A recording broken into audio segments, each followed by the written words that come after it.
Can I be? No, I can't be heard. I cannot be. Can I hear myself? Oh. Okay.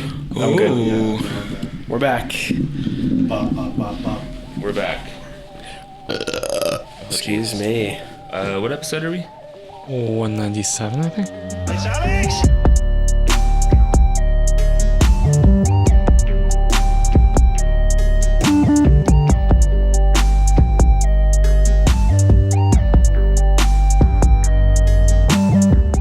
Episode 197 of You from 202. It's the end of the season. Recapping our heartbreaking 123-minute battle in Chester, roster decisions, and reflecting a bit on the end of the season. It's Brit, Cork, Sam, Peaches. How are you guys doing? I finally thawed out after that game. Mm-hmm. I think that's why we're finally here. We finished our cryo sleep and have now regained full consciousness at last. We made sure to release this after Spotify Wrapped came out because obviously everyone's going to listen to this on loop for the remainder of the year, and that's going to warp everyone's most listened to things, and we just wanted to respect the data collection and not, skew it all, so we made that brave choice to delay it. But yeah, That's right, that's a financial decision for us from our listeners, not a popular one necessarily. Yeah. But we have had time to reflect on the loss. We did Thanksgiving right after, of course. So now here we are 2 weeks on, and let's talk about our latest trip to Chester. We made the long trip down to Chester 2 weeks ago, and I have to say, even with the results in, it is still going to be a memorable trip. Now, that might be influenced by the fact that it was one of 3 away trips we were able to do this year. But for worse and for worse, I have to say, the game was an instant classic. But I don't know. How'd you guys feel about the trip down? What were let's reminisce on the vibes a bit, because I think it was weird to have sort of, 2 p.m. kickoff on Saturday. It's the earliest I've been down to a game for a away game, I think. Yeah, it was initially scheduled for like noon before they adjusted it. That would have been fucking crazy. Yeah. But it was a weird little, kind of day. It was the 4 of us, and then I guess, I don't know. Do we want to talk rest stops? Yeah, right off the bat. We can't. I mean, that's essential content, really. I mean, I do think it was actually noticeable and affected just the whole day that when we were driving down. So we drove down separately from all the buses. There were 6 buses, I think, that got sent down. 7. And oh right, yeah. We were in the moving ivory tower. Yeah. When we finally got off to go get a coffee or something, there was a noticeable Red Bulls contingent at that rest stop. I'd say half of that rest stop at any given moment was people heading down in Red Bulls gear to the game in Chester, which kind of gave a nice momentum feeling. You saw everyone around, you're like, all right, we're all headed down. I mean, who else is driving through the turnpike on Saturday morning? I don't know. But then when we got there down to Chester, it was actually a bit weird because then we just were stuck around waiting on the river for an hour. I guess, Cork, you weren't here for this because you went straight into the Audi Lounge prawn sandwich buffet. But we sat around waiting for all the buses to arrive, and they apparently got all the wrong directions. So we just sat freezing our asses off near the little old post-industrial wharf thing they've got over there while everyone slowly filtered in until we finally walked over to some abandoned gravel lot where everyone was just hanging out. Were you next to the big structural Bailey dog? Was it near No, there? we were on the other side. Gosh, but And I guess they didn't. They only started this after our game, but I guess at Philly now they're doing a thing where Subaru gives them a car for the fans to smash the shit out of, which very Philly. Yeah, pre-game gimmick to be doing. They've done that a couple times with us, haven't they? Maybe.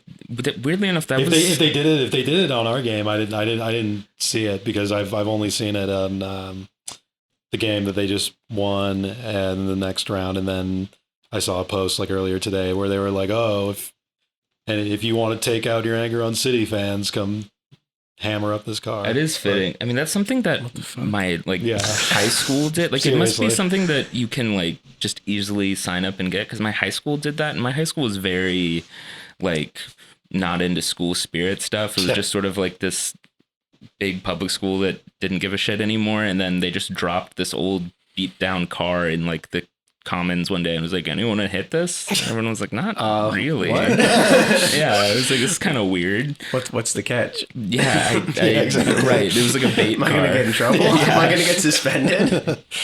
Yeah, but knowing Philly, they probably fucking loved that. Oh, but, yeah, that's such a Philly thing. Like, I'm giving their front office credit for coming up with that and whatever their Subaru partnership. That probably earned them an extra like $3,500 in their Subaru partnership. So that's one Adam Najem. Do they beat up a Subaru?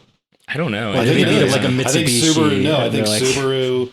I think maybe part of it is just like, look how hard it is to beat up this Subaru. This is actually where all of the cars went in the Cash for Clunkers program.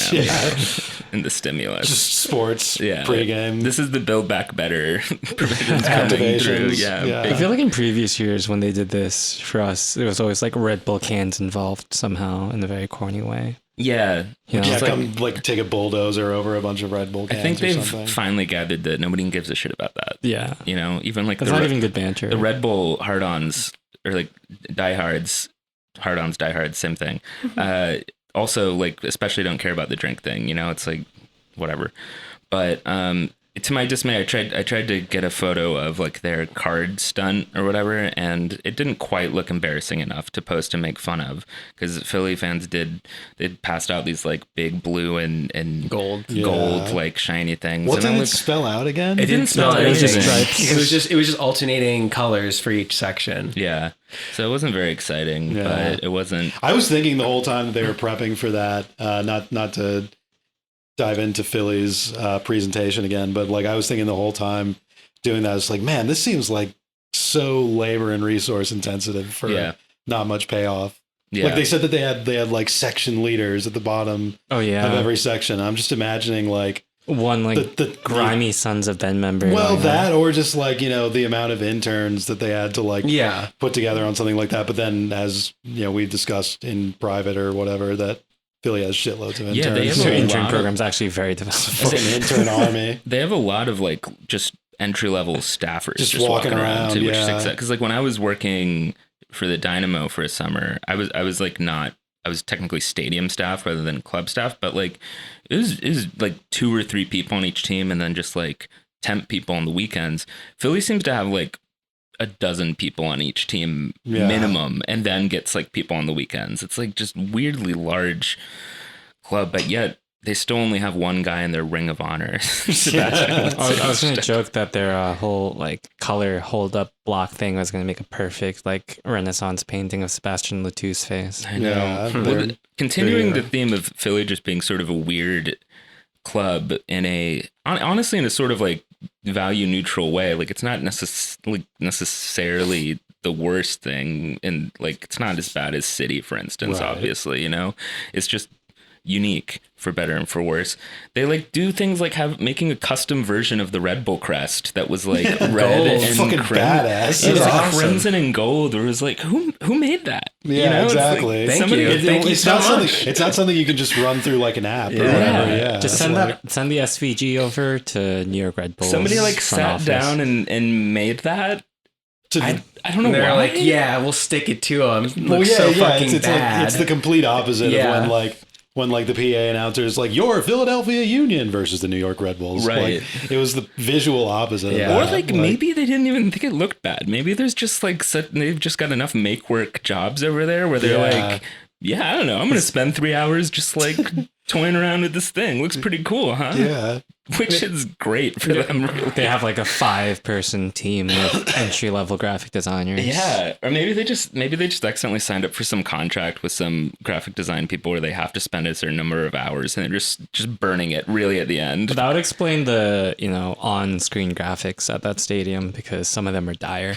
Yeah, the intro highlights for all the players, like it just felt very like distorted. I don't know how to describe it, but they also picked very weird photos they had for all some, of our players. They had some photo of Gerhard Struber that I had never seen before, where he looks like some grad student or whatever, like on or it vacation. looked like a regional, Austrian insurance conference, like keynote speech slide, like featuring. Backdrop. Yeah. The one they had for John Tolkien looked like his, like, how they do the in-school portraits, like his sophomore year in high school in-school portrait. Everything they do fits under the category of like harder to get wrong or like different than not. Like it seems like it would take extra effort to find that weird photo of Struber. Exactly. Like how did you do Pull that? up the most recent like Getty thing of him. Like, and then like the music was also like notable, as we've kind of discussed, where it was very kind of like meat and potatoes kind of NFL stuff. Yeah. When was the stadium built?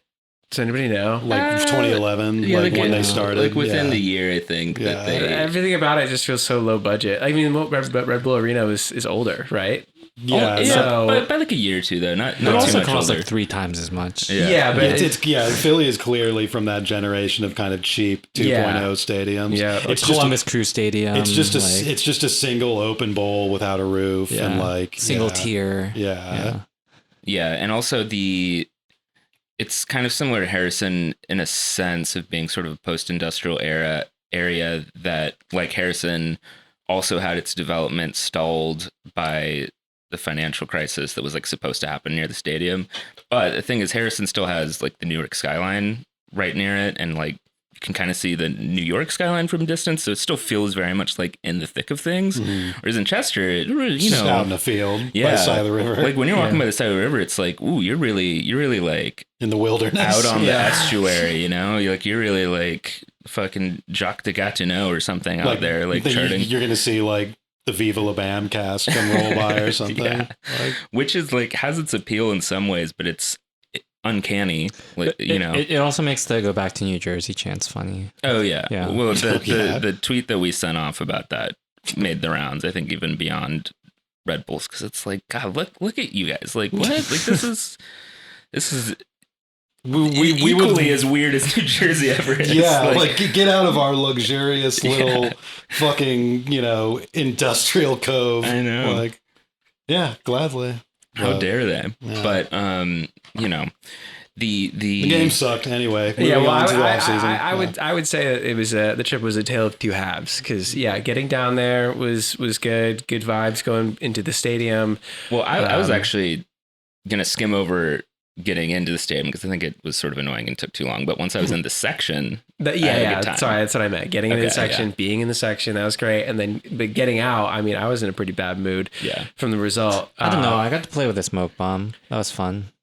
Walking in, you did. That was cool. We don't have to get into details, but like that was, but and that was like right before we had to do all the ticket bullshit, which took forever. But we tried to go to Cracker Barrel after the game. And it was like a 45-minute hour wait, right? Yeah. Well, like, we saw the. I was stoked too. We saw the staffing crisis. I think we made the correct vibe check. I think that like going and hanging out in Philly and like getting a cheese stick or something was not the move because of how the day had gone. So we were just going to go indulge. Yeah, but then. Things were similarly fucked in the Roy Rogers sort of way as the first trip to open the season. Even at Perkins. Oh God, yeah. Especially at Perkins. Now that it's over, I think I'm glad that we've cleared. I'm sorry, I'm skipping ahead though, Sam. I don't mean to skip because the Cracker Barrel.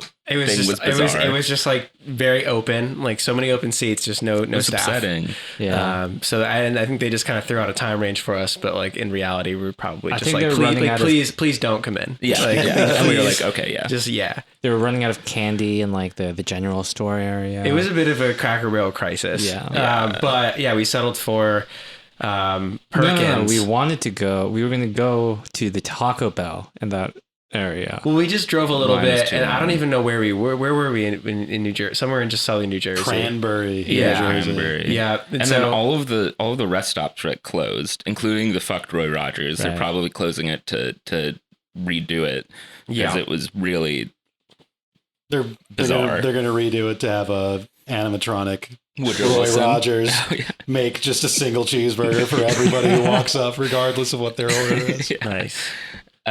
Yeah, so we just had to like, Google Map it, be like, fuck it, what's nearby? Taco Bell was crowded. We're like, oh look, there's a Popeyes across the street that wasn't shown up, and it turns out it was like, the day before it opened. Like it was like all the lights were on, the sign was up or There were something. people inside. There were people inside, but I guess it was like, the dress rehearsal or something. Yeah. So we got faked out. And then we just ended up in a parking lot of Perkins, a place I've never been, a place that when we walked to the door, we realized the regular hours for most days of the week close at 3:30 p.m. And we walked into this place at 7:45 p.m. on a Saturday. And I glanced and I saw that they closed at 8:30 and we were like their last table. It was completely fitting vibe though. Yeah. Really. Yeah. It was tired. Yeah.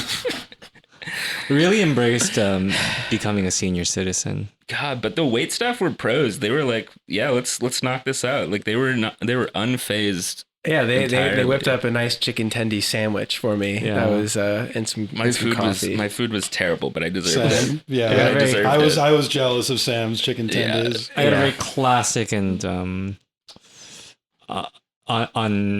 embellished patty melt. It was the kitchen's right to give me shitty food because I didn't realize that we'd walked in and closed. Right. So true. But I got like a giant jug of Perkins coffee But we right but as we we're exiting. but we did successfully get dinner in the greater Philly area without being murdered. That's or true. having a racist aggression against us. Yeah, we were in Yeah, Cork, oh my God. Jersey. Yep. There was sort of that feeling though the whole time. I don't know, bad weird vibes down in Philly. But I will say, I always say this because when you're in the away section, it sounds louder anyway. But this time, I mean, our away section was big. It was all red, and we really were louder than Yeah, Philly Suns have was been so incredibly weak, especially Yeah. since we were just right next to them. Yeah. Incredibly weak. Yeah. So The only other thing I'd say was about the whole experience was that, like, and I think I was saying this in the car as we were coming back, like, it does feel like Philly is, like, unfortunately willing this, like, rivalry kind of into existence more so than at any point before. Like, I remember, like, the first kind of game I think I ever went to that was a Philly game was, like, like, it's just, like, a fucking Open Cup game in, like, must have been, like, 2015, whatever. And, like, it just, like, there was not much there, and like they hated us, but like we didn't really give a shit. But like in the span of 6 years, I feel like the way that we treat them and the way that we kind of treat DC in a lot of ways I've almost flipped. It's a really weird kind of thing because now we're playing them in these higher stakes games and not really getting the results, which leaves us infuriated. And they're kind of sitting there feeling about the same way they've always felt about us. So, I hate it personally. Yeah. I hate that they're becoming a rival. It's like exactly what they want. I was saying that it's also just like, I think it's just a performance thing because they're kind of a better team now in the division. So basically any team who's good is now just kind of a rival with us. And that happened with Atlanta. That happened with Toronto. It's happening with Philly. But I will say the difference though with Atlanta though is that Atlanta and us got bad blood because we were really good at the same time. And that has still not been true with Philly. We've still not been both good at the same time. They've been our boogeyman for our down bad era in the last 3 years. Right. And they were sort of our boogeyman of like Open Cup. When we were at Flying High, they would snipe us in Open Cup when we were sort of distracted and thinking about Shield or whatever. So like even when we've been struggling the last couple of years, like City is the team that we really like focus and still get up for and usually draw or have done a decent job drawing or beating them in the last couple of years, despite how bad we've been in general. Philly's like the opposite. Like they've been our like the measuring stick that we've consistently come up short against in this time period. So I think like until like, cause when we were leaving the stadium, that guy was talking shit to us. It was the kind of thing where it's like, you just can't, you have to take it. You have to take your lumps in this case. Like, Like, So you have to. We lost. Sometimes you just have to hold the L a little bit. You know, it would have been a Trump move to try to like dish it back then, but it will hurt more when it's a situation like the Eastern Conference Final in 2018, where it's like that was our fucking year. Yeah, then we fucking blew it. This, you know, was still not going to be our year.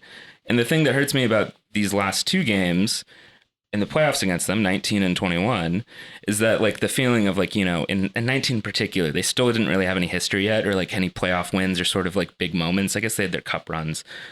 But like when they won, even though I was so sick of our 2019 season and team, I was like, damn, we gave them like a moment. We gave them like a club history moment. This year, needless to say, we also did that. Although I think in a more admirable effort from our side this time, which is frustrating that we're giving them these moments that they're going to put on the VHS or the DVD that they're going to send, the proverbial DVD that no one makes anymore. Although if anyone were to do that, it would be Philly. Wouldn't it? You're just calling them the Tottenham of MLS. Yeah. Although to be fair, Tottenham, I feel like isn't the most notorious for the DVDs because they're the funniest. But every club used to do that. Yeah, like yeah. But then they have the right. It's like we got to the finals. You know, like here's the DVD. Yeah, Philly would do that. So that's the frustrating thing. And I will say also just like a vibe check on 19. I mean, I think it's noticeable, like the mood is different. And part of this is beyond the club's control because I think people are just happy to be on the tail end of COVID, knock on wood, asterisk, Omicron, whatever, fuck that. But, you know, I think people were just like, fuck yeah, let's do an away trip. Let's show up in force. And the vibe is good. But like very much a feeling of like this team is growing, is on the up, gave it a real go this year and literally folded at the last minute to a wonder strike. That like forcing the other team to do something incredible like that is different than what happened in 2019. And I think like the vibe in the section and in the fan base after the game reflects that, which I think is nice.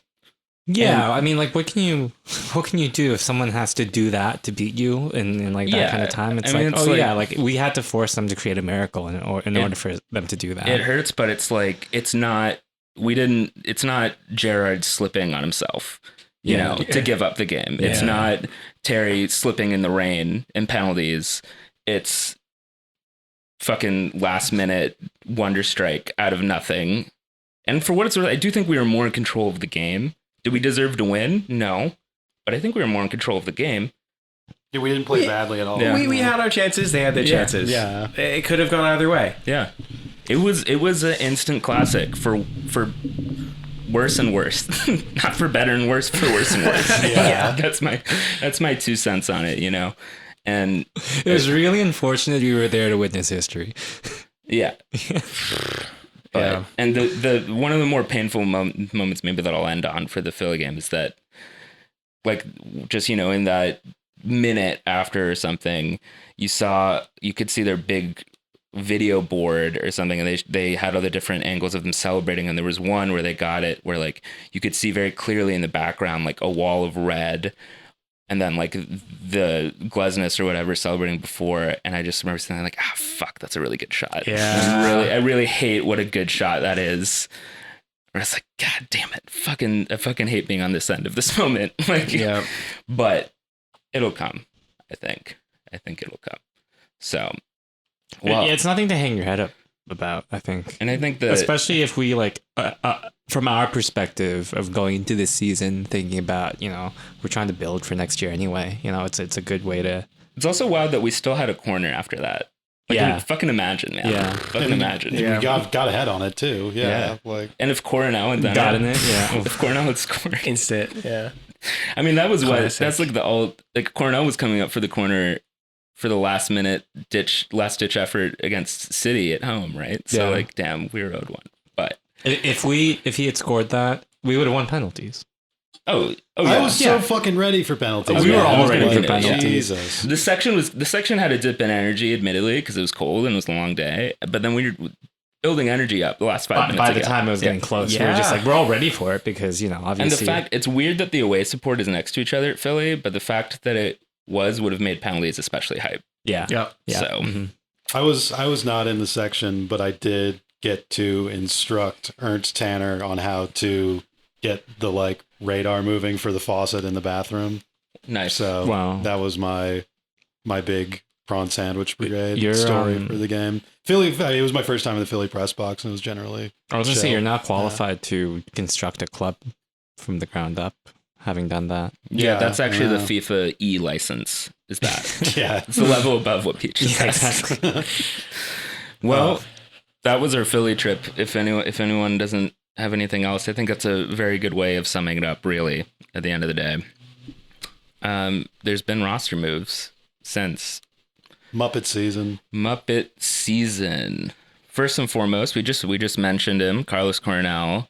It has been completed. He's core back. Coro back. Coronation Street. It's an unfortunate name for current situations. Yeah, Corona yeah, back. it'd be Corona back. Corona back. But Corona for us. yeah.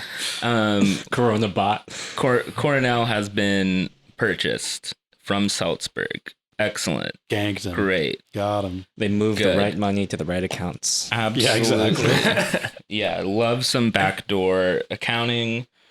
Got to keep the sheets clean. Don't want to end up being like Miami. Who else do we have back? Remind me. I mean, Klimala's still in contract. Obviously, right. I think honestly, my top line takeaway of the roster things is there are not that many surprises. Aaron Long is back. Yeah. Aaron Long's back.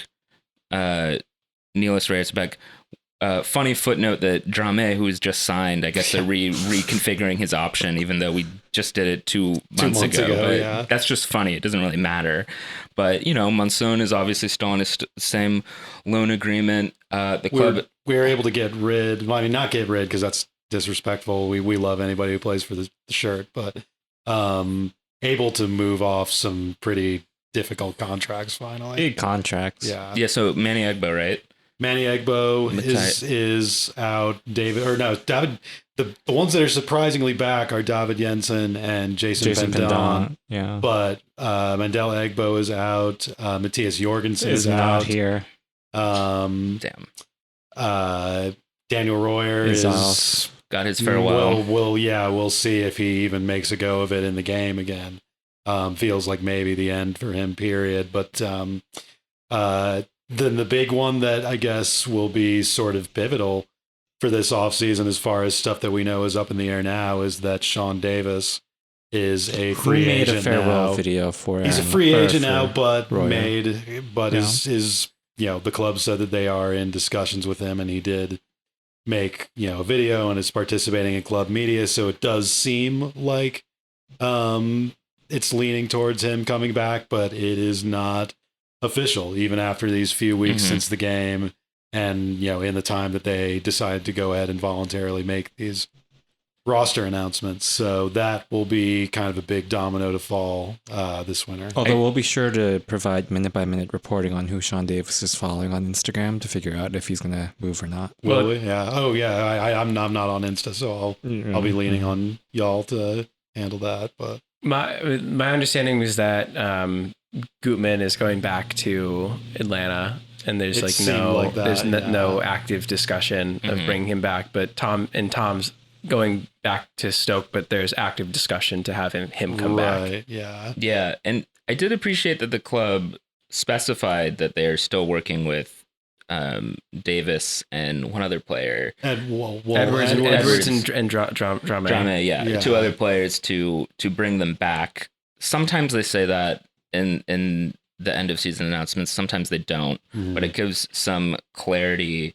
But the Edwards one's interesting because he had a very great season or solid season for us as kind of a fireman, putting out everything for us. And it totally makes sense to me that we'd want him back.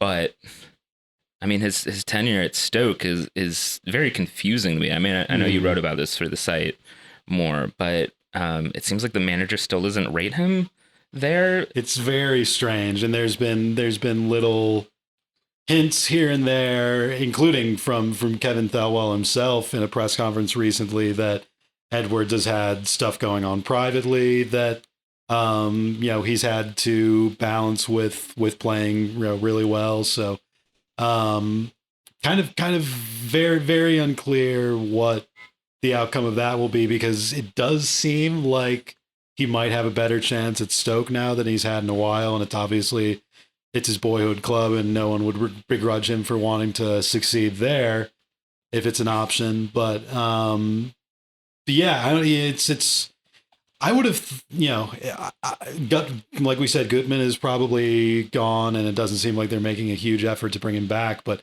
I would have thought that Gutman would have been somewhat easier to secure permanently than Edwards, if we're viewing them as kind of like an either or. Yeah, I think as that utility defender. I think it depends on what Atlanta's doing, right? Don't they have like some left back kind of flux? Well, yeah. I mean, it sounds like the reason that we wouldn't even make an attempt at Goodman if it seems like Atlanta's going to play hardball. Yeah.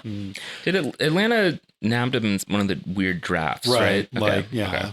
Because, yeah, I mean, it would make sense, especially to bring Edwards in if Koopman's on the way out. But I, despite the fact that they specified that they're working with Edwards and didn't specify that for Gutman, I still wouldn't be surprised if there's still some low-level activity behind the scenes on gauging that. Because, like, my thought on Atlanta, I mean, that one actually, like, that's one where if you talk about it in the press release, you're affecting like negotiations that are going on. It feels more reactive than anything, and it all depends on Atlanta's roster decisions that they're going to make in the before the season starts. I mean, it's a fool's errand to try to like predict Atlanta too much, because they're clearly just the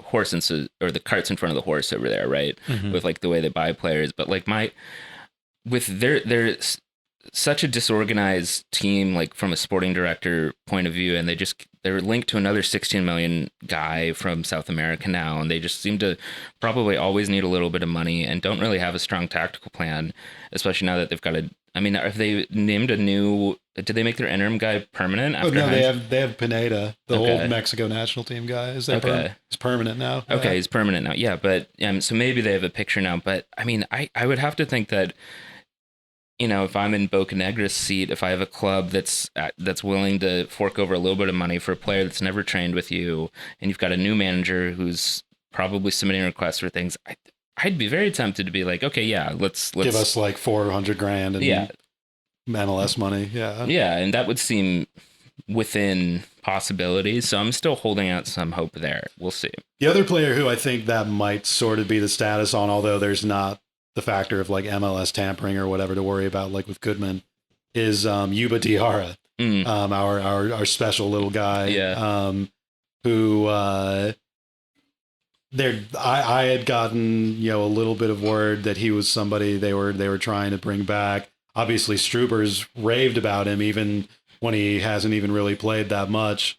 And you could see, like, I think we talked about it actually in the last episode, because it was in the Nashville game, that he literally almost broke it open in his big last hurrah. Yeah. And a player who you would think this season did not catapult him into the consideration at Salzburg. So he doesn't really have anywhere to go right now.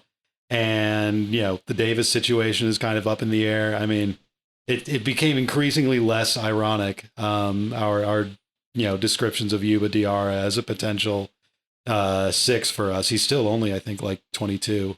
So that could be something to keep an eye on also on that same tip. And then also, I don't think we've touched on it yet, though, because we came right off the block with Coronel being signed. But Fabio, it looks like, will not be coming back. Yeah. His option or his loan was not renewed, and they didn't put in any language about ongoing negotiations like with the other guys. So yeah. Fabio looks like it's going to go down as one of those one season kind of enigmas. Yeah. I mean, little cult guys. The Carlos Rivas-esque. Right. Yeah. Or I don't know. I guess, was Rogers here for 2 seasons? 3? Rogers must have been not more than 2. No, definitely not more than 2. But yeah, I mean, kind of a similar. Yeah, that's a decent analogy. But like, yeah. But yeah, he'll definitely be a good little kind of signpost for this moment in time. For sure. Like, probably there's going to be a decent, not huge number of Fabio 9 kits though running around. I mean, it's always nice to just have a nice clean number 9 shirt though, you know, or like I feel like it makes it easier to pull the trigger on a player rather than like 34 or 77 or whatever. But all those Abang 9 shirts going around. God, yeah, I would kill for one of those now. He made a social media or Instagram post that like, you know, had something like, oh, it's not goodbye, see you later or something. But I'm strongly assuming that is just sort of cliche stuff, like not actually substantial. I think it's just doing like posy vibes posting. But damn, I mean, I loved Fabio for a while, but and I stuck out my neck for him for a bit. But I have to admit, you know, the direction that we went with the squad did make it very difficult for him to have a spot on this team. I mean, especially with Klimale for multiple years. If unless we're gonna run 2 of them up top together like we did earlier in the season, like maybe that could work. But other than that, it was apparent that Fabio further back in the midfield was not the best we could do there, when not the best use for him as a player either too. So we'll see. Seemed like a great guy, big goober, love big goober energy. Yep. But alas, doesn't seem like it was made to be. But Kyle Duncan has been confirmed to joining some. Are they second division or are they just mid-table in Belgium? They're just crappy first division. Okay. They're just one of those Belgian clubs. Yeah. They're one of those Belgian clubs that like has never won a trophy. They're always like 11th place every year, but the last 5 years they're selling a new player for like $10 million every offseason. So, you know, until you said they were probably a good trajectory for Kyle if he does well. Until you said they were Belgium, I thought they were Dutch, and this is considerably worse than what I thought. Yeah, no, he left us. It's if you're thinking it from a purely like, you know, competition or level, feel like a lateral move. Yeah, it's a lateral move. He's not going to like a big club or anything. But I think it speaks to. I mean, I think he had his heart set on giving Europe another shot for a while, no matter, you know, whatever we offered him, and he was determined to go to Europe enough to sign with Oostend. Oostend, yeah. So Oostend, which is I'm trying to, I guess the pronunciation doesn't really work as a pun, but just the Odense of I was thinking Belgium, they should have a cup with Southend United, and then maybe Levante, just have like the Cardinal Directions Cup. Oeste. Yeah. Excuse me, but Odense is a massive club in Denmark. So. Yeah, okay. Denmark, air quotes, scare quotes. But yeah, and the club officially, you know, wished Duncan well, you know, so that's confirmed that he's going there. So, and I mean, maybe this ties back to the Edwards discussion, because I'm not assuming that we want Edwards to come back and play like right back, like after this. Like I am somewhat assuming that we really valued his utility. We might keep the 3 or 5 man back line also. Yeah. Which he fits perfectly into. Right. I mean, this just goes to show we've got big fullback needs this offseason, which I think we've known was coming, but it's now confirmed, you know? Well, if you look at the back line and Long comes back, he's getting a spot back there, and then you have Reyes and Nealis. I mean, that's your 3. So he's kind of forced into that right wing back position, which I think isn't really our favorite. I mean, you have Monzon of his. Now. Yeah. So Monzon will be 4th, and then Drame if he comes back. We don't have to 5th, but I was gonna say we don't necessarily have to go on to a whole tangent about this, but I don't know that it's 100% that Long will be with us next year, just because we re-upped him. But I mean, that's something that we don't know until it happens. But yeah, I was about to say the exact same thing. We don't have to indulge it entirely, because I think we've talked about it before, but I am comfortable potentially moving on, especially now that, like, without exaggeration, does he get in the squad over Nealis and Reyes at this point? Because I mean, honestly, last 2 Saturdays ago, the game, like, just absolutely massive from both of them. I mean, Reyes in particular, just like really huge growth from both of them, where I'd feel comfortable riding building with around. them. Yeah. And then, you know, until proven otherwise, I'm going to assume Monson's the best player in the world too. So, you know. And they're we'll see. renegotiating with Drame to like give him a raise. Right. Because he's so good. Because like, because he's looked like fucking Turam in practice. in training. So they're like, oh my God, he actually is that tall. Yeah. But yeah, He didn't lie about his height. But also, I mean, like with the kind of flexibility that Edwards played this year, even if we keep Long and Reyes and Nealis as our unit next year, like between right back, center back, and maybe even midfield, like given MLS and international duties, because Tom Edwards is not going to get called into England anytime soon. You know, I'm confident he would still hit 15 to 20 games. Right. You know, even with all three of those guys across somewhere, probably. This is true. We need more of those level players from big footballing countries. I mean, Long just got called into the U.S. national team again, right? Yeah. I guess he can kick the ball and run around. He was Yeah. out training, I think, for he was doing light training Yeah. the last couple months of the season.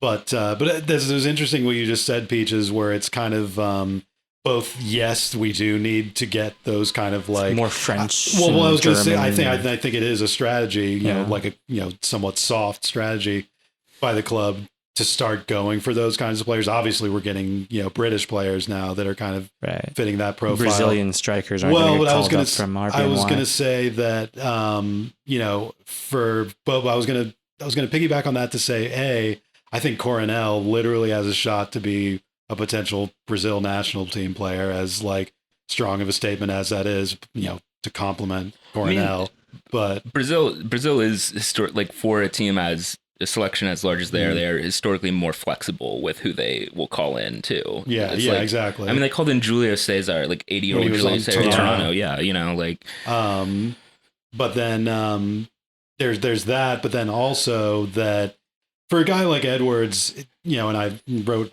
kind of said this in OAM, where it's just sort of like it is kind of like a big do or die moment for his whole career. He's I think 22, 23 years old now.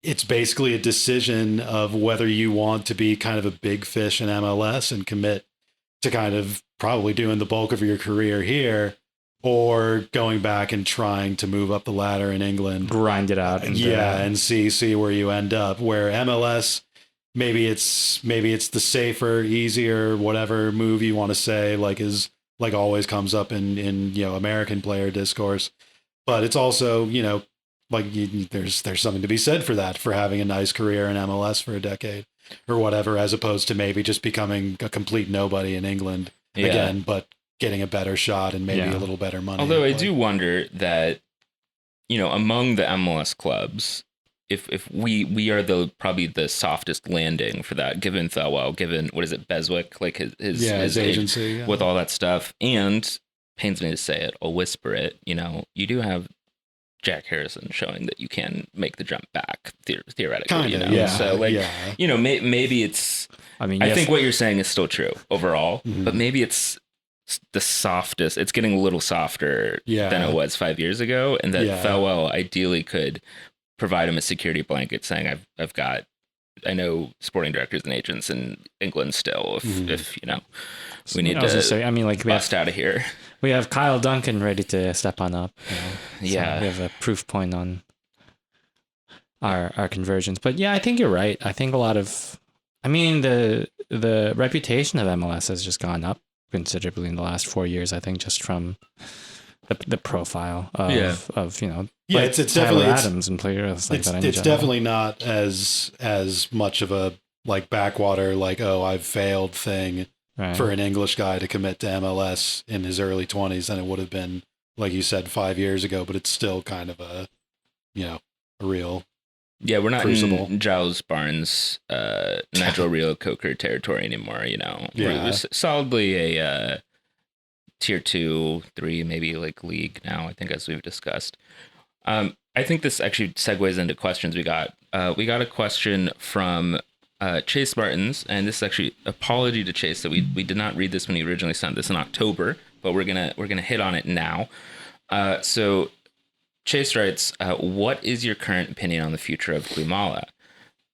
I was wondering if you could talk about this on the podcast. Maybe or even an email reply. No worries, Chase, we'll talk about it on the podcast.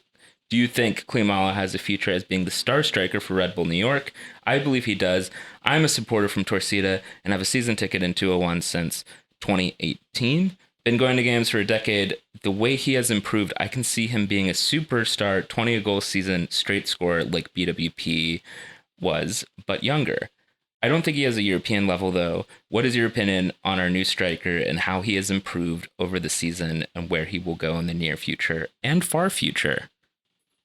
Well, thank you, Chase. Any bites on the different... First of all, wrong section. It's close. I know. We all can't. If you want to sneak over, we won't. Yeah. Come say hello. We have a little party over. How's it going? 202. Yeah. I mean, great question. Very relevant, especially with the Fabio talk and now still relevant 3 months later. Well, right. I mean, now what's happened between now and then is I think he had at least a couple goals since October 16th, and then also a couple pretty I think big misses in the playoff game in both the kind of prominent misses in the and towards the end of the season from him. Honestly. I mean, yeah, specifically if we're just talking about like the Philly game, there were a couple of chances that you would have expected him to just do a little bit better on. So I guess like in the sense that like there's promise and I think there's some potential. I completely agree. I think also what would be better, it's kind of unfair to do that kind of analysis. I don't know. Like I'm a little more lenient with our strikers when our midfield doesn't create as many opportunities for them. And I think that like in this season in particular, we had a very poor offensive showing from our midfield and there weren't that many chances created. And, they had to make something out of nothing in some cases. On the other hand, though, I think there were some really frustrating moments with Klimala where he should have done a little bit better when he did actually get himself in the right spot. I think there's some potential to, I think, be a 20-goal scorer. I think that he just needs somebody underneath him that's not Fabio, that is like a proper midfielder. Getting him more chances to score and execute. So I'm inclined to agree. I really just kind of hope the club invests in, I think, that kind of like creative midfielder to give him those chances to score, 20 goals. I think he's a player who's committed. I think he's definitely capable. I mean, I'll just to get it out of the way. I mean, I'm sorry. Like there's been a lot of discourse about Klimala, and it's like, it makes sense that people are going to complain that he's missed some of the chances that he has, and that he hasn't that he hasn't scored enough this year. Sure, that's all true. But at the same time, if you're actually watching games week to week and you're saying like he sucks, he's a bust, or whatever, if you're actually watching him play and you're saying that, I don't know what to tell you. He's extremely high quality player. From the second he's hit the field this year, just needs some things to go, bounce more his way, like we're saying. But then, I guess I'll use this to now kind of piggyback again on the discussion we were just having about the types of players that we're recruiting and the level of players we're recruiting now and the mindset that they have. I think Klimala is a guy who because part of Chase's question was just sort of kind of his European level and what his future is on that. I think when he left Celtic after kind of hitting a stall there was him sort of realizing, Europe, big high level Europe isn't necessarily going to happen for me right now. So let's go to a place, like MLS where I'll be the centerpiece of a team and given every chance to succeed. And let's be a big dog in MLS for a little bit. And I think he's pretty committed to doing that. And I think he's perfectly capable of doing that. And then, I mean, I don't really have any more to add on that, to what Sam said on, just needing, better service for him. I mean, that's obvious for a striker. And I think just generally, specific service though, right? Like part of the issue is that I think a lot of times you're crossing balls in, and he's not the type of guy who's going to score in that way. No, as opposed to maybe a 1-on-1 or just taking a shot further out. He needs somebody near him, definitely to do his stuff, both to draw defenders and to kind of tee him up. For little quick runs that he makes. Even when he first arrived, Struber said one of his big traits is timing his runs, and I think that's clear when you watch him play. And then it's clear also when you see him get frustrated with the kind of service that he gets pretty often. And I think I was going to just speak on Struber again. I think there seems to be a dynamic where he and Struber have been kind of working together progressively to figure out what his best role and what his best approach is, and not to get into something that we might touch on and expand on a little bit before we end the show. But hopefully Struber staying and committing and building on that a little more will benefit Klimala also. Mm-hmm. He has that energy, of like one of those players who could be great, like a big star here. Like I started with, I think he came to MLS with the mindset that I'm going to become a big star in MLS. And so I guess this was kind of what I meant to sort of shift off to also, where it's just like he's kind of on the edge of the Poland national team, which pretty not top tier of Europe, but a pretty tough team to break into, and especially with Lewandowski in his position. And he's kind of staked himself out in interviews over there. And there's a lot of Polish strikers who have kind of found that sort of niche level, like Peach brought up earlier, that, sort of mid-level Europeans are coming to MLS in their prime now, and sort of a wheelhouse for that is those sort of fringe Polish strikers. Now you have not just Klimala, but you have Buksa, Shabilko, Niskoda out in Portland. And Klimala has said, now that I'm in MLS with those guys, I don't have any problem saying that I'm better than all those guys.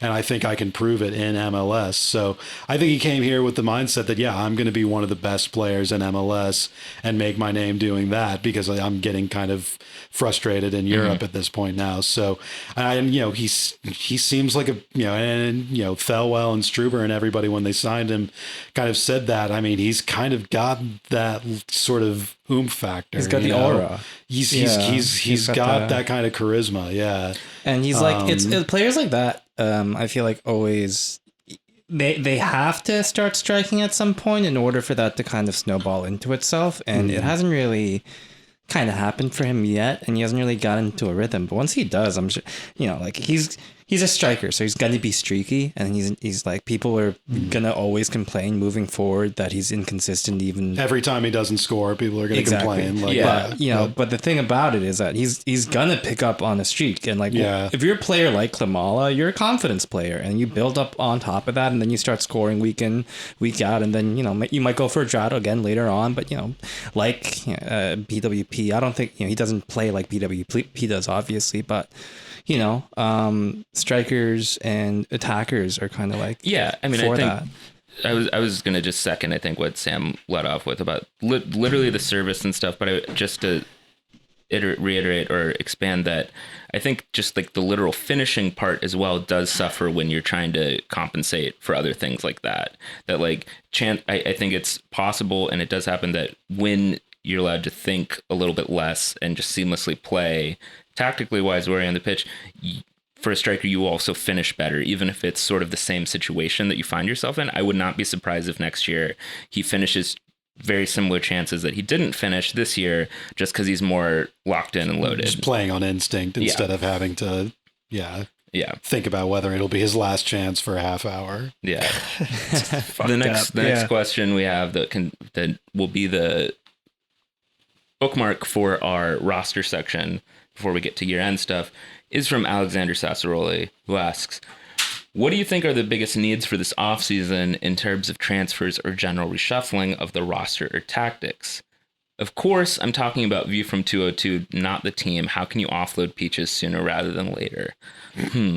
There's that's a pretty tough question. We have to really so much sway over we the have front to office, overhaul our entire infrastructure. I'm like the Paul Pogba of the or we have to evict you and take over your apartment. That's true. Yeah, and then I think that would make it a lot easier. Jose Mourinho is going to get fired first, I think. Sure. Well, our lawyer has to respond to our telegrams. We've been sending all these telegrams to Austin. No, I'm referring to Southwestern Bell Company. I don't know what the new telegram is. I'm talking about Morse code ass telegrams that we've been sending to Austin to our lawyer and CFO. We've been trying to sever your contract, and it just has not been getting back to us. We suspect foul play. The contract signed in Sweden, so. Oh, well, that makes it easier because Sweden's not a real place. So the law is not real either. So that's the secret about the law. It's all fake. We also have to make sure that there's another, there's a replacement waiting in the wings. That's we true. have to do our scouting and everything, or else if we just, let you leave somewhere else without, receiving a fee, we'll, in the lawsuit, we'll say we needed to go out and pay for a peach That's replacement. True. I'm regretting activating his extension now. Yeah. I wish that 202 Academy has not been producing. I wish I had not spelled your email correctly. That would have been a big help right now. But I have GeoGuessr news. What? We had good representation of GeoGuessr when I played at Red Bull Arena. Oh yeah, that was it seems like they just thought of that at the last minute. Not that there's anything wrong with it, but that's cool. Who won between Viking ESC? Army did. We were not good enough. Yeah. It was a heartbreaking loss too, because we went one up in the first half from a goal by GeoGuessr's Golden Boot winner Pat Haddad, but then immediately in the second half we conceded 3 goals, and then if only Sam and I were there to goalkeep. Yeah, sorry, saved it. We had to switch on the goalkeeper in the second half. I don't know if we said on the pod, but Sam scored a goal in our playoff run for GeoGuessr, which closed the gap a little bit on the off the purge 202 table. And I think also if we count all of the saves we made as a plus minus type thing, I think we actually surpass Haddad's contribution to the team. So unequivocally. Yeah. I had a lot of defensive contributions on this nice. ESC. That's what's VA. important. Sure. Yeah. That's what wins championships. Maybe even we though can we lost trade the game. you, but that'll work. But to the question about the Red Bull squad, even though Saspa didn't mean it, I'll just repeat that clearly we have a hole at right back or fullback here that I assume we're gonna fill with someone. Don't know who. Trust in Thelwell and all his binders full of fullbacks. And then there's the midfield question, right? Yeah, look, I mean, if Tom Edwards or anybody else is the right back, that to me is still fine, because we had a tremendous defensive performance in 2021. So if we're going to do that again, and if it's Tom over there, that's fine by me. But the question, I think, is around the midfield. I think part of it is this interesting question about Diarra and Davis and who's going to play alongside Yearwood. But what I think I'm more curious about, and I think what I'm sure a lot of the fan base is excited about, is how do we, get a little more offensive firepower in the attacking part of our midfield. And I feel like that is really the big, question mark to me. Because I think that Klimala as a striker can still perform. He'll get results. Yeah. We do have some wider players that I think are good. I'm excited for Omir to come back and get a little more out of him. And if CCJ is playing out wide, that's fine too. But we do need some sort of attacking midfielder who's going to just be able to put on, a good performance and get some really good assists. Somebody who can hold the ball in a way that's different from... Well, I mean, we haven't mentioned Caden Clark in this because the news, I guess, came out the morning that we recorded this, that he, I guess, is going to do a trial in Leipzig before they decide what to do with him. But with who? Which is semantics, though, because he is a Leipzig player, right? And it's just I don't know. Who's coaching them? I would strongly prefer that Caden Clark is not kind of, Caden Clark, fine player, had a good run with us or whatever. Tough summer this year with his appendectomy, but I would prefer he not be somebody we're building around next year or planning for next year, because he was never really ours. Yeah, and then, but that being said, so I'm leaving him out of the equation entirely, and going back to where I started with was that the attacking midfielder that we signed, creative midfielder, attacking midfielder, whatever it is, needs to be somebody who can just hold the ball in the final third, somebody who can take some touches and calm things down in the final third in a way that's, because we had a little bit of that from CCJ this year, especially as the season went on, but it was so laborious the way that he would do it, as we've discussed sometimes. He's just kind of like barely hanging onto the ball, just chopping and like boxing guys out and just barely hanging onto the ball, not really playmaking in a sense. We need somebody who can, just kind of fluently move the ball in the final third and hold it and, allow guys to make runs, kind of intuitively and stuff like that. Which, talking about timing runs and stuff like that, that's an area where Klimala will probably take off if there's a player who he has more confidence running, when he gets the ball like that.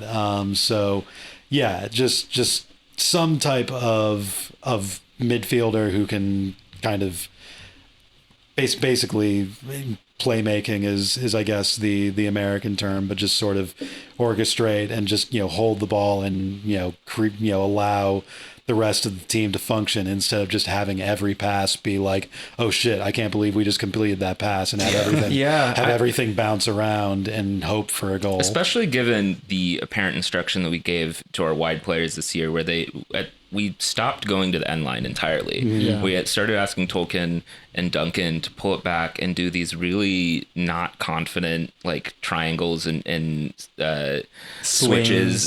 With like CCJ, and it didn't seem like a fit for anyone. So that's especially important there, I think. And I guess my interpretation, my guess really, I should say, of sort of what happened this year personnel wise is that it seems to me that, we acquired Fabio as an option up top, maybe to pair with Barlow or someone like that to do the two, streaking strikers thing.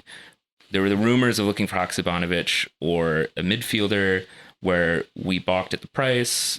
And then Klimala also came on the radar, and it seems that the front office decided it was worth getting Klimala while he was available, striking while the iron was hot. Mm-hmm. And that was sort of maybe instead of a midfielder, because they just were like, let's get Klimala. This is a guy we want. I think that is kind of sort how of things made Fabio slightly redundant. And then the rest of the year we have kind of that whole midfield. Maybe we tried to get Amaya to fit in, but it didn't quite work for one reason or the other. And that's kind of where we are now. So maybe, presumably, I think going this off season, that midfield piece, I think, is probably something I like to see before I see another Fabio type guy. You know what I mean? Right. Yeah.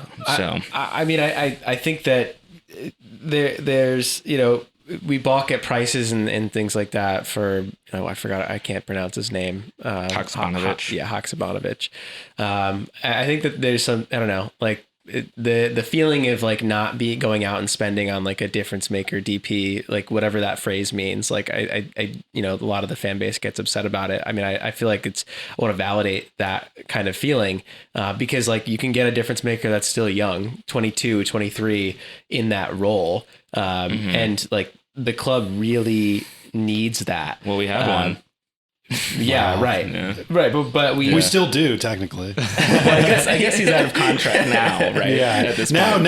it would have been funny if they included him on the roster release the other day. Kaku is now out of contract with the Red Bulls. Yeah. But that Kaku shaped hole hasn't really been filled. No. Yeah. And also underscore, I know things ended sort of stale and we got kind of tired of him and he got tired of us, but I think it underscores how key Sasha was in 15 to 17. Mm-hmm. Even though I think the technical demands of the league were less intense at the time, I think he was that kind of player who could hold the ball in the final third and was huge. Yeah. So it all comes back to that. But if we have a really, great pickup in that attacking kind of midfield, creative midfield type role, I mean, whoever, with the rest of the squad, that spine has got to be one of the best in MLS. And it does feel good that to be more confident about Yearwood's future in the club. Yep. But I'll put a pin here because I think if we do an off-season episode, we'll have more opportunity to talk about this in detail. So I think we should close out the episode. Yeah, I was just going to say some end of year. Real quick, Real quick. Well, I mean, like we have such a bare bones, 10. like when you see we have such a bare bones squad that, you know, like every position's kind of a position of like a need. So I don't think we shouldn't think about this as a position of need. We should think about it as a position of opportunity. Okay. So end of Sigma year grind set, baby. end of year superlatives. I'm calling these superlatives to highlight the frivolity of it. Award seems very serious. We're just guys, all right. We're not gonna make dudes. not gonna make a big ass graphic that says award from 202. It's award also of the year. It's also definitely a popularity contest with all of this. Oh, clearly, explicitly. There's no painstaking analysis going on. We're just fanboying. I So- clearly misinterpreted that you were joking when you told me to make graphics on Illustrator for this. Oh yeah. Yeah. Well, we've got two main categories here, basically player things and result things. So first, let's talk about players, fellas. Explain to the folks at home what players are. Who is your 2021 player of the year for the Red Bulls? All at once now. 3, 2, 1. Carlos Coronel. I said Fabio Diarra, I think, but yeah. Yeah. Okay. Carlos Coronel. So who is your second place player of the year? Or this can also be sort of an honorable mention. You know, maybe they're not like literally the most immense player, but someone you want to shout out for having a really good year. I think for me it's easy. It's Sean Davis. After Really? that. I think he's just had so much presence for this team in Being present at all times. well, yeah, literally Yeah. being there for everyone all the time, but also, you know, like in a year that's difficult like this, and you know you're going through tough times that you can't really help what the outcomes are.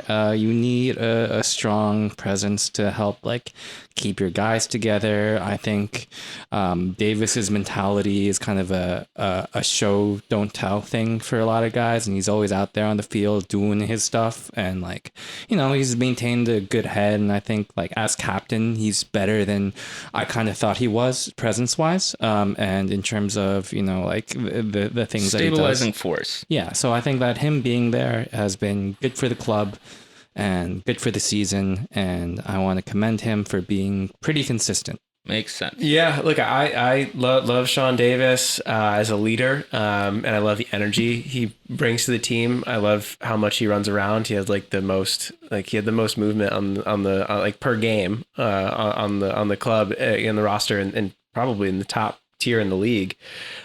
Distance covered. Yeah. And you know, And he's our age. yeah, right. Shit. I mean, I will go back to what I think I said earlier on in the season, that I love all those things about him, but I do think that we could find a more technically superior player in that role. Okay, but this season, like, No. I'm saying like in We general. can talk about this later though. But but- who do you want to shout out right now? But I want to say that I think Sean Nealis is mine, because he had a fantastic, I think, season being put in that role, and with the Aaron Long injury, he really stepped up, and I want to give him some props. Yeah, I guess my honorable mention, because I don't think there's anybody besides Coronel or Davis or Nealis now who really stands out as a single sort of shining light. But I guess I'll just do a farewell now, since it seems like it is, like we said at the top of the show, for Andrew Gutman. I thought, he didn't necessarily put the team on his back at any point, and he was part of the sort of injury absences in the summer that derailed us. But I thought the games that he did play, he was just always kind of a dynamic presence, brought energy, enthusiasm. He looked great. Great style. Great hairstyle. I was gonna say, great. you're just saying that because he's bald. Yeah, just looked fantastic every game. I got his name put on my jersey for this year, so I'm Nice. looking forward to being mistaken for him at various functions from here on out. And you should go to like the Northwestern NBA reunion. Yeah, with a photo. Get Sam to Photoshop a badge for me, and I could totally pull it off. Yeah. I will give a shout out to, I kind of talked about earlier. I'll give one to Tom Edwards. I do think he was a significant, fireman for our season, putting out some fires, keeping a cool head, especially considering he was on loan. You wouldn't have guessed if you just walked in as a stranger and didn't know the squad that this guy was on loan for the year. And then I'll throw a bone towards Reyes as well. He just grew. Oh yeah, that's a good one. Immense.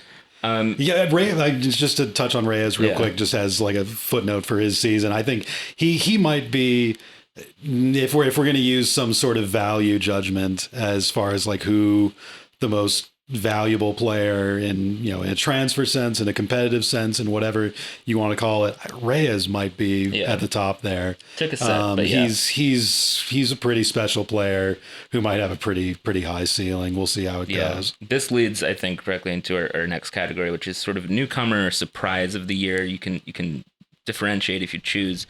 Now, obviously, Coronel was our unanimous player of the year, and he is a newcomer, so you don't need to say Coronel again, because technically he could be called this, but anyone else you want to shout out as a newcomer on the roster for this year, we can reverse the direction here.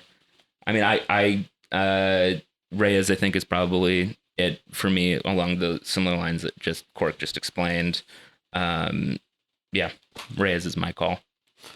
I'll probably go with Reyes as well, but for the sake of changing the pace, I will say, I'll go ahead and say, I mean, even though the narrative is still that he has something to prove, Patrick Klimala, really, really special player for us to get.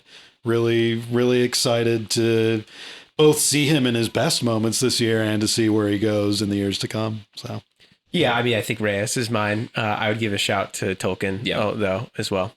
Tolkien is mine, actually. I just think that how comfortable he looked really helped us in like the most dire parts of the season, and that I think we might even take for granted how him being a rookie, quote unquote, how good he's been, considering that. Yeah, I'll throw one in for Tolkien as well, and sort of as a surprise player of the year, because after the really weird 2020, I didn't necessarily have him on my radar as this being his year. He would come in. I thought that it was possible he might have another reserve season. Also say Carmona, definitely my surprise. I literally did not mention him in our preseason episode. Mm-hmm. And I think surprise is a good fit for this because he didn't necessarily have the like best season in the world. And he was kind of thrown into weird situations. It's not like he was the player of the year or anything, but definitely took me by surprise by being a significant contributor. Yeah. Next is the flip side, disappointment of the year. For criteria that you choose, whether it's injury, form, something else. Who is your disappointment of the year for this Red Bull squad? I feel like Frankie Amaya will probably be a pretty strong candidate for anybody fielding this question. Obviously, there's the concrete, kind of transfer fee that we paid for him that's hanging over his head. But generally, even in a more, less concrete sense, he was clearly a player we had, big expectations for when we signed him. He started his first, several weeks immediately once he got here and showed some flashes here and there, but just for whatever reason, whether it's not, meeting Struber's threshold for fitness, not knowing, whatever triggers and movements that he wants, for whatever reason, he kind of fell out of the first team picture, and, it's not to say we're stuck with him, like it's a bad thing, because he looks like that when he's in a good, state, that he's a pretty quality little player, but, we do have him for the long term. There was said in the roster thing this week that he's starting a new contract starting next year. So we'll see how it goes, but did not meet whatever expectations, all of that, sort of implies for him in this first year. Yeah. I have like two between, but it's not really their faults, and one's like kind of worse than the other, so I'm gonna go with him. But like the other guy I was thinking of is Yuba Diarra, but there's no way I could ever call him a disappointment, so obviously I couldn't pick him.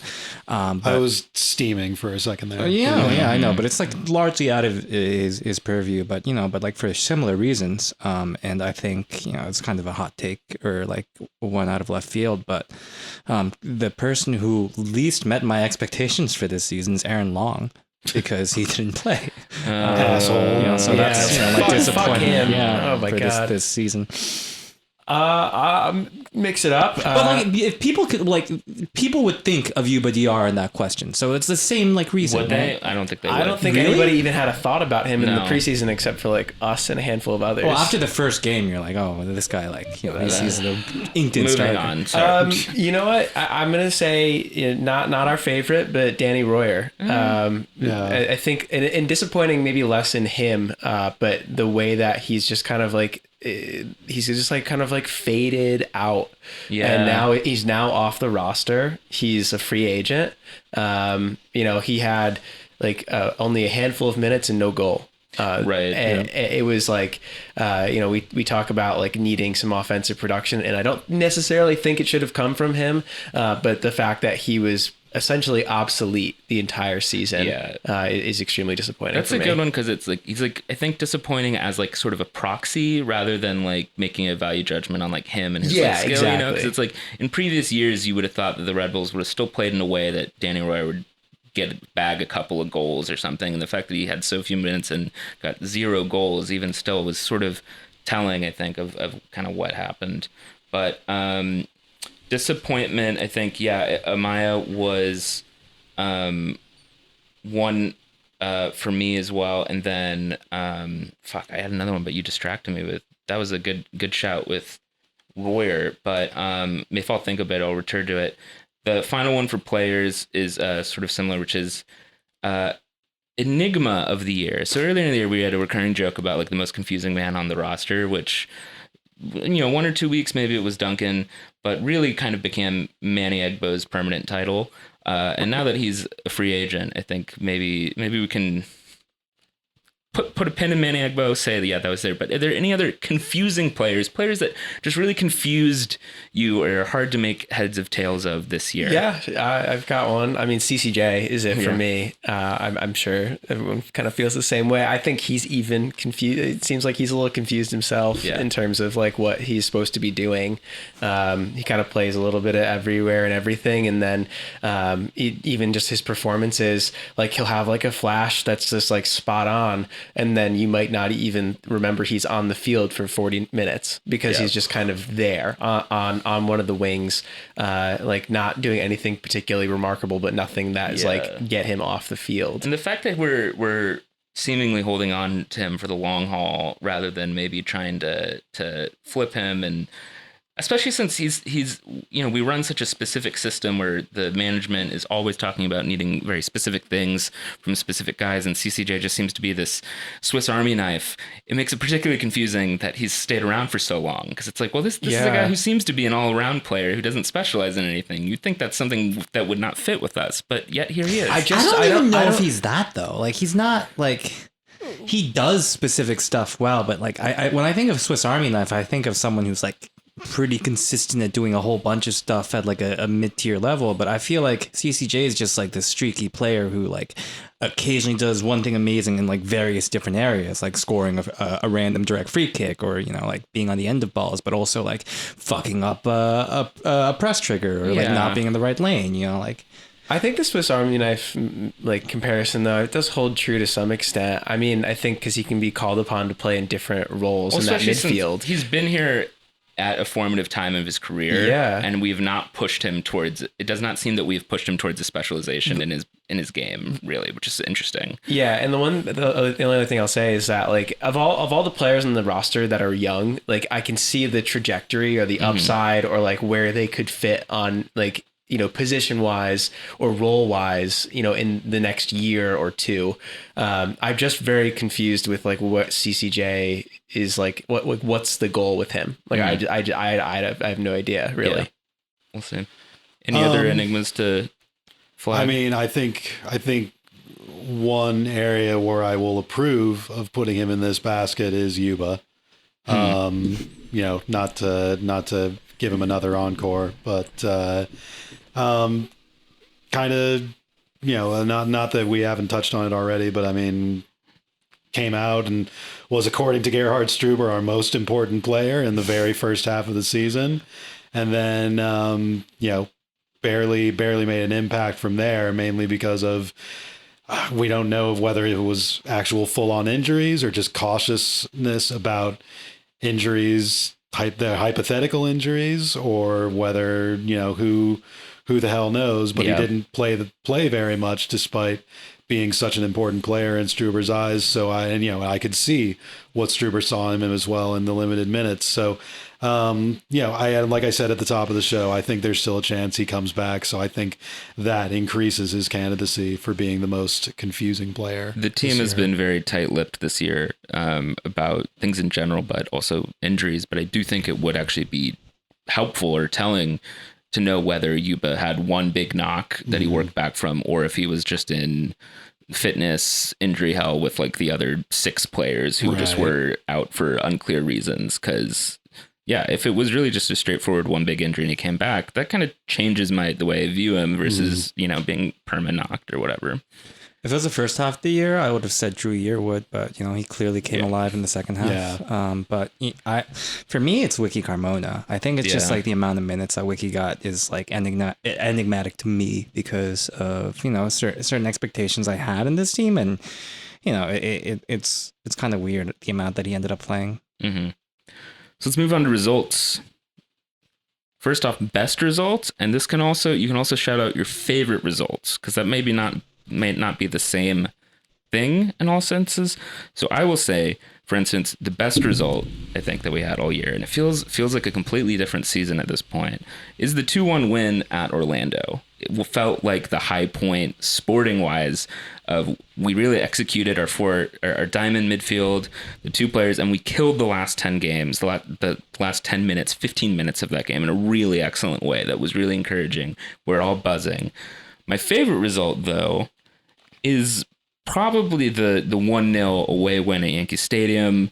That was just, I don't know, I came home and I was just smiling for a couple hours afterwards. It was a fun away trip. I think the away trip was managed well, nice single section, and it just felt like we had their number and we rattled one off on those idiots.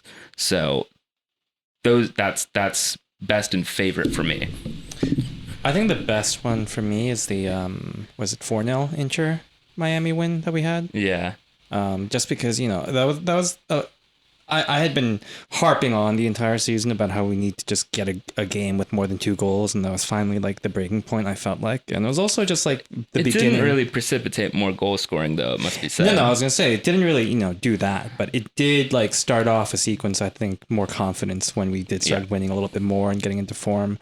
And then we went on that streak for a while, so I think that was integral to making sure that we felt like we're good as a team.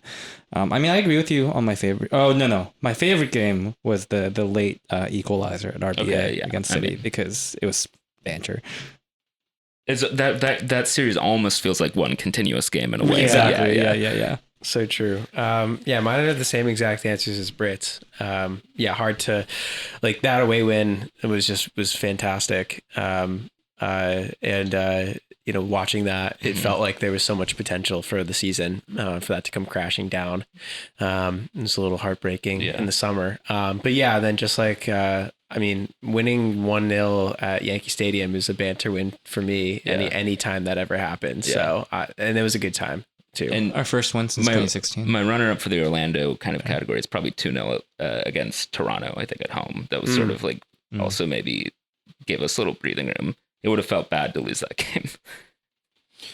Yeah, I mean, I guess for novelty's sake, I will come out and say, because I don't really, my personal choices are pretty similar to the ones you guys just laid out, but I'll throw it back a little and say and not to keep living in the past with our old nemesis or whatever, but the game where we beat Toronto at home at the early point of the year over our old friend Chris was a nice little kind of gauntlet throwdown at the early part of the year, even if the momentum didn't necessarily keep up for a variety of reasons, but it was fun to just see, our project kind of show that even in its early stage, it was a nice little kind of signal that things were moving in a better direction than they had been just a few months before. It's going to be really nice to beat Chris Armas in the Club World Cup when he manages Manchester United in 2 years. Yeah, exactly. Yes, yeah. It was either that one or the Chicago one where like that post game,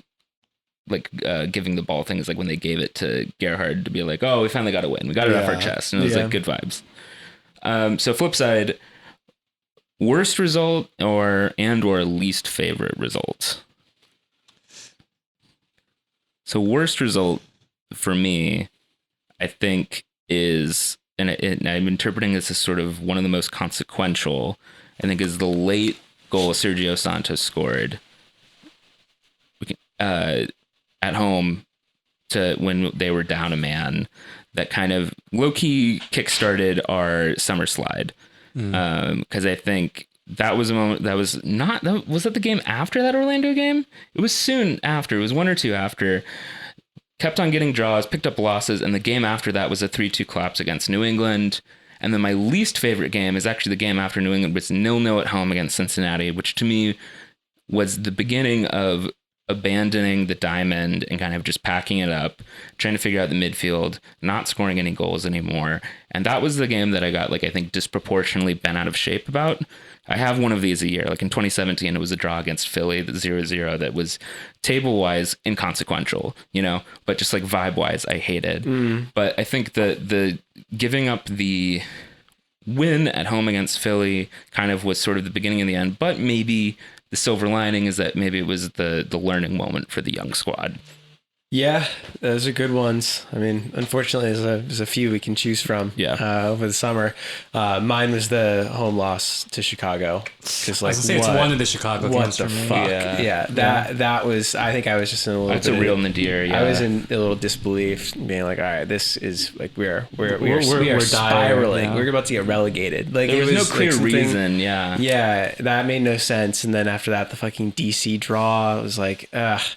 But yeah, so that was, I think, the worst loss. And then, least favorite, like, I mean, the fucking Philly playoff result, because I'm a sore loser and a big baby, and I'm still not over it. And it still stings. So, I don't know. I don't get why you're so mad about that game. I'm not. I mean, just the reasons you just said. It makes sense yeah. to me. No. I mean, like, yeah. I like. No. You've been kind of annoying about this. You're I'm like, very much don't comprehend how you can like watch that entire game and be like mad about it. You were sitting in the section. Yeah.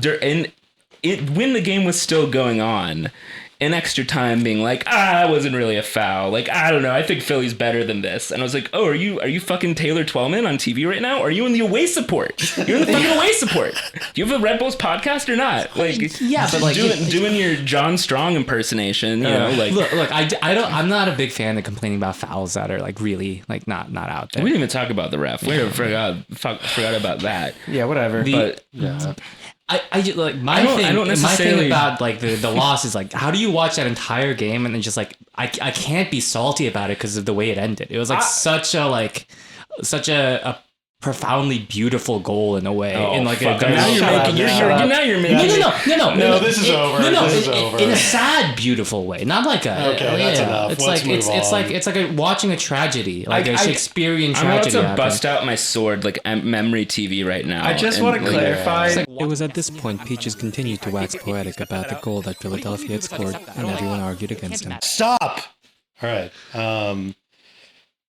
Fucking all right. Do you have a worse result, or do you want to move on? No, I mean fucking. No, I mean Brit already said my answer for this, which was the Philadelphia game that kind of began the bad form. With that Santos goal. And just to kind of add to the medley of shit, annoying results that we have this year. There was that Columbus game that was kind of our last big loss of the year that we live streamed here. That just kind of the worst vibes. That was luckily it turned around immediately after that, because that was the night when we were all saying like, is Struber not working out, so on and so forth. That was that might have been absolute rock bottom before things just kind of rocketed up after that. So It was nice to have a little struggle sesh on that Discord call that we had. Right. That was nice. Final one.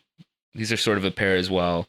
Goal of the year and any other, favorite moments that weren't a goal, whether it's like a tackle or a bit of techers or just like somebody getting someone's face, something like that. Goal of the year, non-goal moment of the year. My goal of the year is sort of a normie pick, I think, a bit, where like, I don't know, the combination, the flick on from Klimala to Fabio. Who was that against? Was it against Chicago or Toronto? no, it was a little later. I think Nashville? I think it might have been Nashville. Yeah, I think it was Nashville. Yeah, That goal, I mean, I don't know. That was like, to me, that was very cathartic. We're like, oh, we've got two fucking studs up top who can just smack the ball. Like, it obviously didn't happen as much as we like, but in terms of just pure hype. Also, that was still at the point of the season where it's like, we're seeing live soccer again. Mm-hmm. Like the stadium's still slowly filling up for COVID capacity sort of stuff. Great moment. Just to be like a tandem with that, because my choices were going to be like a combination of that goal and the other Fabio and Klimala hookup goal, which was unfortunately in a loss in New England, but was sort of kind of a blueprint moment that you saw there, where it was like a long ball went up, Fabio knocked it down, and Klimala just fired in a simple, incisive finish. I was just like, damn, why can't we do that like, every half hour or whatever? And it didn't end up sustaining, and we didn't end up keeping that look for a while, but that's a goal that kind of sticks out for me as just sort of like the plan was there for a minute. So, and it was a nice little nifty goal. I like little kind of target man knockdown strike pair finishes like that. So Mine's obviously the Philly playoff. I'm just kidding. It's Jacob Glesnes. it's the CCJ direct free kick against Orlando. Oh, okay. Because I thought that was a really hype moment, and it was like one of those definitely good CCJ moments, and you were just like, oh, what the fuck? Where did that come from? And it was like sick. Yeah. So, I love a good direct free kick though. I'm kind of like we don't score a lot of those. So. Yeah, CCJ scored so many of those early goals and like that, and I feel like we missed them because we got to games a little late. There was like one in particular that we like didn't get to see. That set piece that he scored. Yeah, and then I remember thinking, it's like, oh yeah, that's weird. He had a really weird game after that, but yeah, I don't know if I have a favorite other than the ones you've mentioned. I loved Omir's goal against City. That was just good vibes there. The goal where I'm not sure if this is the one that either of you referenced, but the one that Klimala knocks down. No, it's not. It's the one that he knocks down and then, or he heads it over to Nealis, who scores. And that was against Columbus away, and that was a game winner. that was like a Nealis back heel or something, right? Yeah. I like don't really remember like the specifics, but it was just such a weird goal. And he forgot to celebrate because he didn't celebrate. I loved that. That was great. For my non-goal moment of the year, I'm struggling to like remember a precise one, but I think at the Yankee Stadium game there were at least a few moments where we basically just knocked Morales on his ass, and the ref told him to get up, you little scrub. And Struber saying after the game that playing an aerial game did not suit Maxi Morales. That and Ketone getting a red card, I think was pretty great. And I want to say there was like a skill move that there was like maybe a moment where like Year would burst through a couple guys, but it didn't quite connect into becoming like a full Lampard nutmeg moment. But something in there, I think, and also just after winning that game and like having the players come over and applaud the away support was kind of a turning point moment where it's like I think similar to on the filling the stadium up after COVID thing, I think also demonstrated to a lot of the players like what the away the support looks like in normal times, because like the stadium was still kind of off this year for understandable reasons. And maybe related to that is like when we won a couple games at home and like most of the squad like didn't seem to know about like the post game like arms. Yeah, they're just kind of thing. walking all over the place. Yeah, that was funny. I guess to piggyback on your answer again, my my non-goal moment wasn't even going to be like a specific moment per se, but just sort of the second halves in our successful home games this year, when the other team almost invariably would just completely lose their cool.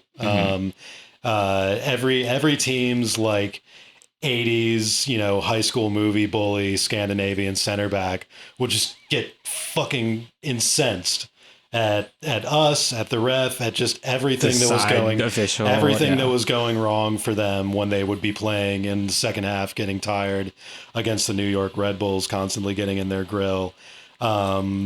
Both just like a sign of the future, hopefully, but also a sign that we're kind of back. We are taking on our sort of reputation as the most frustrating team to play in the league again.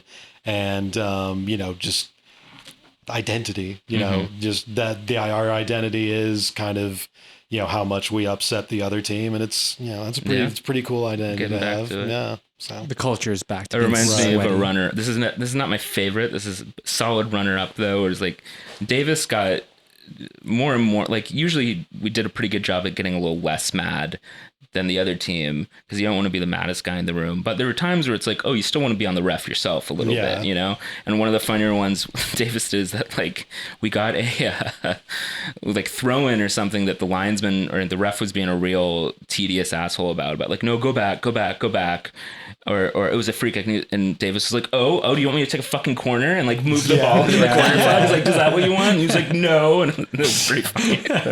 That also reminds me, just a real quick, another one for me is maybe you guys remember this live in the stadium, because I don't think it got picked up on TV, but where Ibrahim Sagaya picked up the ball when it looked like it was a Red Bulls throw, like near the bench. I remember and then that. The second that the ref flagged that it was the other team, he just like he rolled it to the opposing player, but did it in the like absolute like weakest form of like nominal energy possible. Just like dropped it and like put one finger on the ball to roll it over, and the guy had to walk like 10 yards to come pick it up. Amazing. That's elite Champions League gamesmanship. That's someone who's played in 8 different leagues on 20 different continents, but well, for me, I think for me, it's like the first time John Tolkien tried like a skill move in the stadium, and like the whole crowd kind of was like, ooh, and then like he felt himself and tried another one and like kind of failed at it, but like I like the mojo there, and then he kept going with it for a little bit. Maybe at times again, like he bit off a little bit more than you can chew, but I'll forgive him because it's his first year. It was a little early United Ronaldo at times, where the trick was the goal itself, or the object itself. Well, when you're a left back, like you know, he's young. He's young. Yeah, I mean, I would say on top of those, I just love just super smooth Drew Yearwood in the midfield. There were a couple moments where he was just gliding through. I think one was against Nashville, and there was another game recently too. For the end of the season, there he did that. So like a confident Drew Yearwood is just like one of my favorite things to watch in this team. I love when he chops past like 2 defenders who are converging, and he just like finds a space between them. He does that. Like, he did that against City, I think, that one time you're talking about, and he just like gets between them. Yeah. Well, I think that's a fitting way to sum up the 2021 season.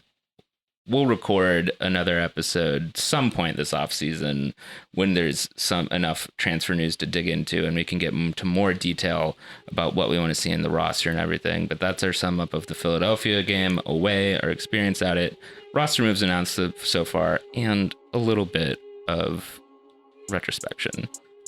Till next time. It's Alex!